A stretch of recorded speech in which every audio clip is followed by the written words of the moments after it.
Party శ్రేణుల్లోనూ మాలోనూ బాగా ఉత్సాహాన్ని కలిగించింది.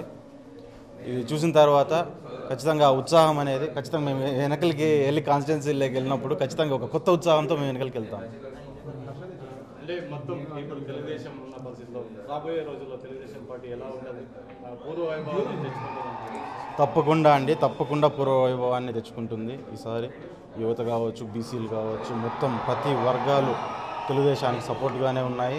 మాకు ఇంతవరకు క్యాడర్ అనేది చెక్కు చెదరలేదు. అక్కడ పైన లీడర్లు పోయి ఉండొచ్చు కానీ క్యాడర్ మాత్రం చెక్కు చెదరలేదు. ఆ క్యాడర్ అనేది అలాగే నిలబడింది. ఖచ్చితంగా మేము ఈసారి ఖచ్చితంగా గవర్నమెంట్ ఫామ్ చేయడం జరుగుతుంది. గవర్నమెంట్ ఫామ్ చేసి గద్దెకి ఎక్కడం జరుగుతుంది. మన ప్రజల సమస్యలు తీర్చడం జరుగుతుంది. సార్, ఇప్పుడు తెలంగాణలో కేసీఆర్, సీమాంధ్రలో జగన్ అని చెప్పేసి టీడీపీని తొక్కాలని ఉద్దేశం ఉందని చెప్పేసి మీ నాయకులు చాలామంది అంటున్నారు. మీ ఉద్దేశం మీరు ఏమనుకుంటారు సార్?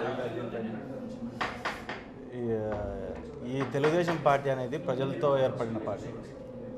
ఇక్కడ ప్రతి మెట్టు, ప్రతి అసలు ఒక ఇల్లు మాదిరి ఈ ఇంటిని మెటుక ఇటుక ఖచ్చితంగా ఈ జనమే. అది ఆ జనాన్ని ఎవరో లీడర్ ఒక మనిషి వచ్చి తొక్కుతాడంటే అది రవాస్తవం, అది జరగదు. వాళ్ళే ఖచ్చితంగా ఈ తెలుగుదేశం పార్టీ ఖచ్చితంగా వాళ్ళని భూస్థాపితం చేస్తుంది. వాళ్ళ దోపిడీ పాలనను ఖచ్చితంగా భూస్థాపితం చేసి ఒక సరైన సమాజాన్ని నిర్మిస్తుంది.